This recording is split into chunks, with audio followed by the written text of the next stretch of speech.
রবিন, যেহেতু নতুন নির্বাচিত সরকারের প্রথম বাজেট, খুব স্বাভাবিকভাবেই জনগণের প্রত্যাশা অনেক বেশি এবং জাতীয় সংসদ ভবনে যেই বাজেট অনুমোদনের বিশেষ মন্ত্রিসভার বৈঠকটি চলছে সেটি শেষ হয়েছে কিনা জানাবেন। ভেতরে কি কি আলোচনা হলো সে সম্পর্কে যদি কোনো কিছু জানতে পেরে থাকেন সে বিষয়ে জানাবেন। বৃষ্টি, সেই বিশেষ মন্ত্রিসভার কমিটির যে বৈঠকটি সেটি এখনও চলছে। সকাল 10টা নাগাদ আসলে সেটি শুরু হয়, যদিও এটি শুরু হওয়ার কথা ছিল 10:30, কিন্তু আধা ঘন্টা এগিয়ে এসে 10টায় এই বৈঠকটি শুরু হয়েছে এবং এখনও চলছে, যেটি প্রথা অনুযায়ী যে কোনো বাজেট ঘোষণার আগেই মন্ত্রিসভার এই বিশেষ কমিটির সভাটি অনুষ্ঠিত হয়, যেখানে প্রস্তাবিত যে বাজেট সেই বাজেটটির অনুমোদন দেন মন্ত্রিসভার সদস্যরা। এবং প্রধানমন্ত্রী তারেক রহমানের সভাপতিত্বে এই মন্ত্রিসভা কমিটির বিশেষ সভাটি অনুষ্ঠিত হচ্ছে মন্ত্রিসভার এই জাতীয় সংসদ ভবনে, যেখানে একটি সমাজ কল্যাণ রাষ্ট্র প্রতিষ্ঠার লক্ষ্য নিয়ে এই বাজেট প্রণয়ন করতে যাচ্ছে মূলত বর্তমান সরকার। নবনির্বাচিত সরকার গঠনের 4 মাসের মাথাতেই তাদেরকে এই বাজেট ঘোষণা করতে হচ্ছে, যেখানে দেশের ভঙ্গুর অর্থনীতি, বৈশ্বিক সংকট সব কিছু মোকাবেলা করতে হবে। এবং সেই মোকাবেলা করতে গিয়ে যেই বাজেটটি প্রস্তাবিত হতে যাচ্ছে 9,38,000 কোটি টাকার, সেটি চলতি অর্থ বছর অর্থাৎ 2025-26 অর্থ বছরের তুলনায় কিন্তু সেটি 19% বেশি। এবং তারপরেও সরকারের তরফ থেকে যে আশাবাদ যে প্রায় 19% বেশি হলেও 2026-27 অর্থ বছরের বাজেটে যেখানে রাজস্ব আহরণের সম্ভাব্য লক্ষ্যমাত্রা ধরা হয়েছে 6,95,000 কোটি টাকা, যদিও সেই অর্থ কতটা সংকুলন করতে পারবে সেটিরই এক ধরনের চ্যালেঞ্জের মুখে পড়তে হতে পারে এই সরকারকে, কেননা এনবিআর বিগত সময়ের ইতিহাসে এই রকম সংখ্যার বাজেট আসলে তারা রাজস্ব আহরণ করতে পারেনি সেই লক্ষ্যমাত্রা অনুযায়ী।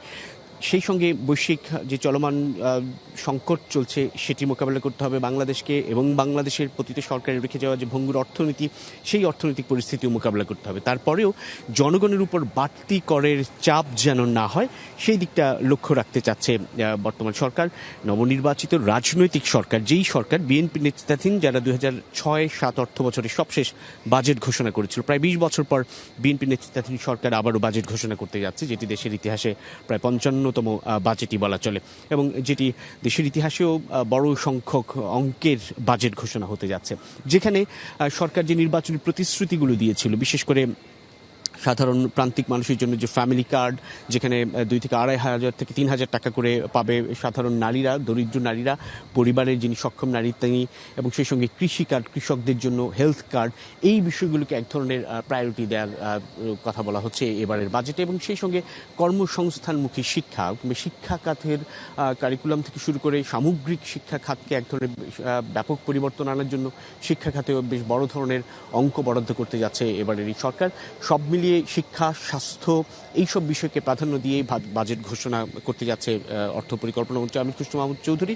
বিকেল 3টা নাগাদ এই বিশেষ কমিটির সভায় অনুমোদিত বাজেটই তিনি ঘোষণা করবেন। মূলত সভাটি আর কিছুক্ষণ পরেই শেষ হয়ে যাওয়ার কথা, কেননা অন্যান্য মন্ত্রীদের আরও বেশ কিছু গুরুত্বপূর্ণ বৈঠক সংসদ ভবনে আজকে অনুষ্ঠিত হওয়ার কথা রয়েছে। সেই কমিটির সভা শেষ হলে সেখানে অনুমোদিত বাজেটই বিকেল 3টায় জাতীয় সংসদে পেশ করতে যাচ্ছেন অর্থ পরিকল্পনা মন্ত্রী আমির খসরু মাহমুদ চৌধুরী, যিনি বলছেন যে সমতা ভিত্তিক সামাজিক নিরাপত্তা নিশ্চিত করার লক্ষ্যে তাদের এই বাজেটে তারা গুরুত্ব দেবে, যেখানে সব ধরনের মানুষের জীবনমানের যেন, সব শ্রেণী পেশার মানুষের যেন জীবনমানে একটা পরিবর্তন আসে এই ঘোষিত বাজেটের মধ্য দিয়ে। নিঃসন্দেহে তাই। ধন্যবাদ বিস্তারিত জানানোর জন্য রবিন।